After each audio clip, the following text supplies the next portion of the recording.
തിരുവനന്തപുരം ശാസ്തമംഗലത്ത് റോഡിലേക്ക് ഒടിഞ്ഞു വീണ തണൽ മരത്തിന്റെ ശിഖരം വെട്ടിമാറ്റാൻ മുനിസിപ്പൽ കൗൺസിലർ നടത്തിയ ഭിക്ഷാടന സമരം വിജയം കണ്ടു. നടപടി വൈകിയതിനെതിരായി ബി.ജെ.പി. കൗൺസിലർ മധുസൂദനൻ നായർ സമരത്തിനിറങ്ങിയതോടെ വി.കെ. പ്രശാന്ത് എം.എൽ.എ. സ്ഥലത്തെത്തി മരക്കൊമ്പ് മുറിക്കാൻ ഫയർഫോഴ്സ് അധികൃതർക്ക് നിർദ്ദേശം നൽകുകയാണ്. ശാസ്തമംഗലം കവലയിലെ വലിയ ആൽമരത്തിന്റെ ശിഖരമാണ് ഇന്നലെ രാത്രി റോഡിലേക്ക് ഒടിഞ്ഞു മറിഞ്ഞത്. വിവരമറിഞ്ഞ് എത്തിയ പൊതുമരാമത്ത് അധികൃതർ ഇവിടുത്തെ ഗതാഗതം ബ്ലോക്ക് ചെയ്ത് പോയതല്ലാതെ മരക്കൊമ്പ് മുറിക്കാൻ കൂട്ടാക്കിയില്ല. അങ്ങനെ കവലയിൽ വൻ ഗതാഗത കുരുക്കും അനുഭവപ്പെട്ടു. ഇതേ തുടർന്നാണ് ശാസ്തമംഗലം ബി.ജെ.പി. കൗൺസിലർ മധുസൂദനൻ നായർ ഭിക്ഷാടന സമരത്തിനിറങ്ങിയത്.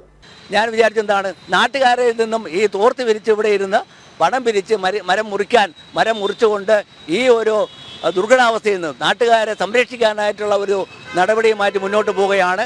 വിവരമറിഞ്ഞ് വി.കെ. പ്രശാന്ത് എം.എൽ.എയും സ്ഥലത്തെത്തി നടപടി വേഗത്തിലാക്കുമെന്ന് ഉറപ്പും നൽകി. അപ്പോൾ സ്വാഭാവികമായിട്ടും ക്രെയിൻ സൗകര്യം ഉണ്ടെങ്കിലേ ഇത് മുറിക്കാൻ പറ്റൂ, തൂക്കി ഇറക്കണം.